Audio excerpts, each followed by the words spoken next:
Hello எல்லோரும் எப்படி இருக்கீங்க? சாப்பிட்டீங்களா? இன்றைக்கி பிரண்டை துவையல் தான் செய்ய போகிறேன். வாங்க எப்படி செய்கிறதுன்னு பார்க்கலாம். பிரண்டையை நல்லா குட்டி குட்டியாக கட் பண்ணி வச்சுக்கோங்க.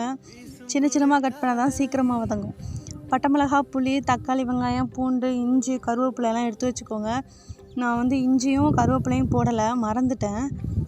கடாயில் எண்ணெய் ஊற்றிக்கோங்க. ஃபஸ்ட்டு பிரண்டையை போட்டு நல்லா வதக்கிட்டு, பிரண்டை நல்லா வதங்கினதுக்கப்புறம் பட்டை மிளகா, புளி போட்டு வதக்கிக்கோங்க. அதுக்கப்புறமா தக்காளி வெங்காயம் போடுங்க. தக்காளி வெங்காயம் வதங்கிறது கொஞ்சம் நேரம் தான் ஆகும்.